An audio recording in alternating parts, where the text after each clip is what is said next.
Madilim, masukal, tahimik.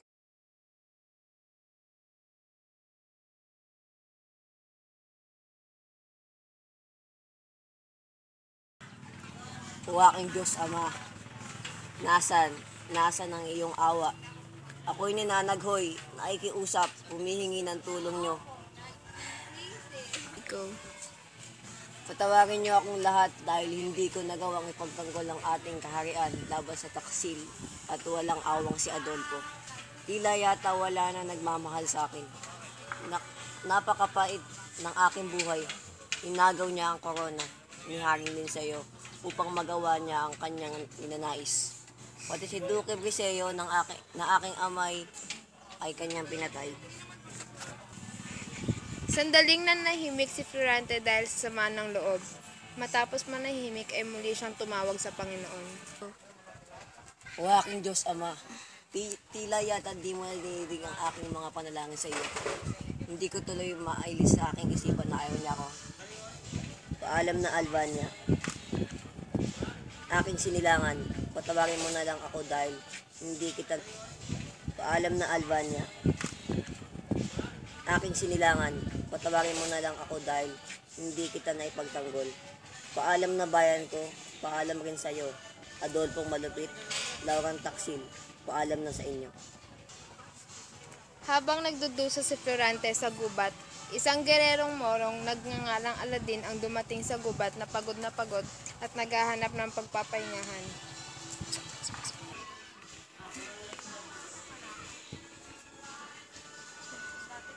Go. Merida, oh tadhana, kay lupit mong talaga, kinuha mo ang aking sinisinta. Habang si Aladin ay umiiyak at nagdudusa, may narinig siyang tinig sa kagubatan at pagkatapos ay may nakita siyang lalaki.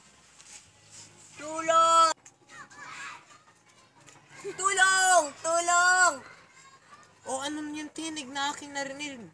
Tinig na isang naghihinagpis na tao. Sino kaya siya? Talaga ako'y minamalas.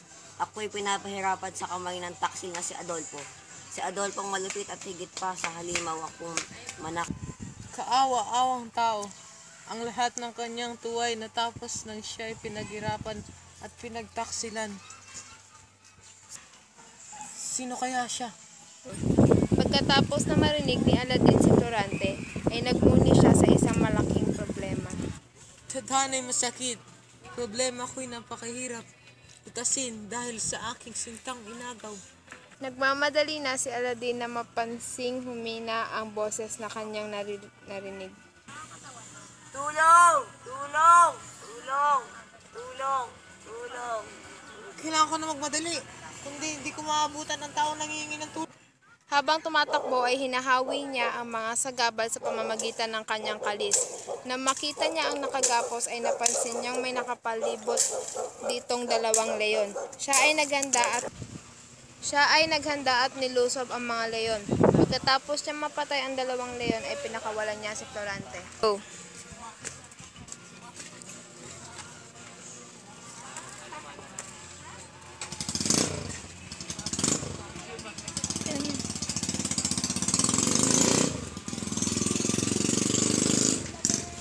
Para nakita ko na ang taong ito. Go. Dahil mas maganda ang pagtuturo roon. Kung hindi siya mag-aaral, ano ang kanyang magiging kinabukasan? Sino mag-aaruga sa kanya roon? Aalagaan siya ng kanyang mga guro at kaibigan doon. Sa mga sinabi ng ama ko ay nakumbinsi niya si Ina upang ako'y lumisan. Sa pagdating ni Florante sa Atenas, Maligayang pagdating. Ako nga pala si Antenor, ang iyong magiging guro dito sa Atenas. Po, Tila kay lungkot mo. ayoko po kasing umalis sa Albania. Hayaan mo, lilipas din yan.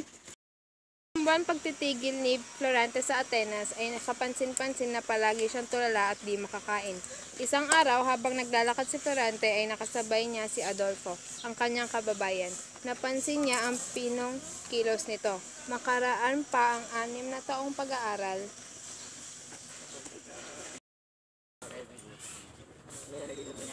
Binabati kita, Florante. May talento ka sa filosofiya, astrolohiya at matematika. Salamat po. Go! Dito nagsimulang magalit si Adolfo dahil nasapawan na siya ni Florante. Isang hapon, tinipon ni Antenor ang mga estudyante. Pagsasadula sa trahedyang dalawang hapon, si Florante ang manguna bilang Polones at si Adolfo bilang Eteocles.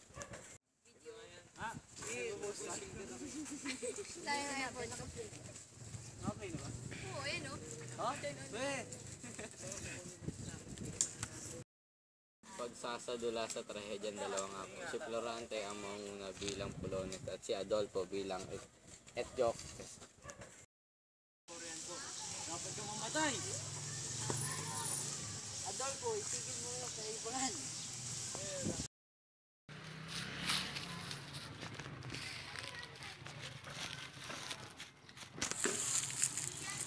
Hindi! Mahal na ina! Bakit mo ako iniwan? Hindi mo lang tayo nagkita sa matagal na panahon. Hindi! Hindi ka maaaring mamatay. Paalam po. Florante, lagi mong tandaan, mag-iingat ka kay Adolfo. Salamat po sa lahat. Tatandaan ko po ang inyong bilid. Mag-iingat ka, Florante. Kapag kailangan mo ng tulong ay nandito lang kami. Minandro, sumama ka kay Florante ka sa Albania. Salamat po. Paalam na po. Magandang araw. Humihingi po ng tulong ng patona sa inyo dahil nanganganib po ng sakot ninyo ng ismat. Saan yung tulong namin? Anak, pupunta tayo kay Haring Liceo. Mahal! Haring Liceo. Nandito ako upang ipakilala sa iyo ang aking mahal na anak. Si Florante.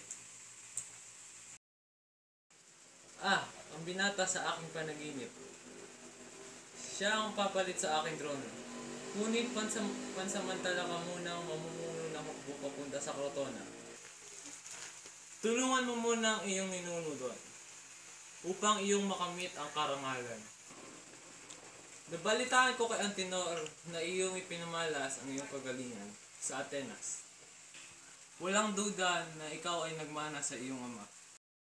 Po sa inyong papuri. Ginawa ko lamang ang nararapat.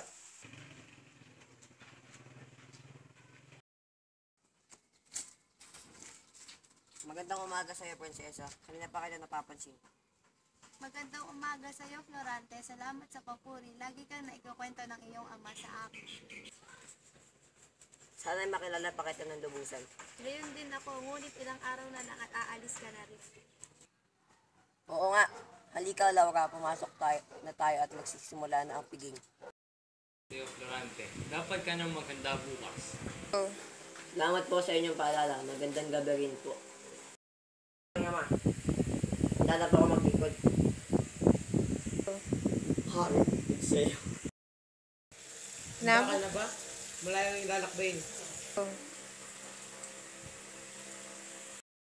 Kung gano'n, ikaw'y mag-ingat. Florante, pangako mong babalik ka. Ako. Paalam sa inyong lahat. Sugod! Sugod! Isa, dalawa, tatlo. Takbo! Mabuhay ang Albania! Mabuhay! Magbabalik kayo sa Albania. Mawalang galang na pero ngayon lamang kita nakita rito. Maaari ko bang malaman ang iyong pangalan? Ako ito, Florante, si Laura. Laura, bakit ka nandito? Gusto ko lamang malaman ang iyong kalagayan. Salamat sa pag-aalala. Kamusta ka na? Sana'y naging mabuti ka. Kamusta ka na? Mabuti naman ako, pero Florante, kailangan ko ng tulong mo. May bayang malapit dito na pinagtataguan ng mga morong dumakit sa aking ama. Iligtas mo siya. Paano kung may masamang mangyari sa kanya? Paano kung... Bentrike. Ako na ang bahala. Ililigtas ko ang iyong ama sa abot ng aking makakaya. Ano yung sabihin nito? Nila si Florante sa palasyo at nakita si Adol. Ano nangyari? Hayaan mo ako namang magkwento. Ako nga pala si Aladdin, ang prinsipe ng kaharian ng Persya.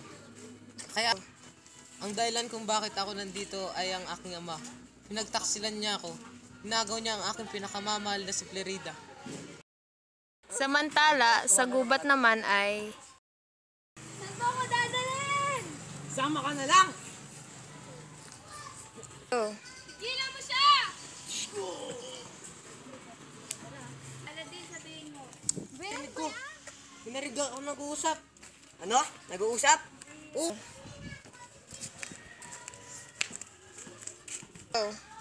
Florante! Aladdin! Baho mo na. Dahil sa pagkama...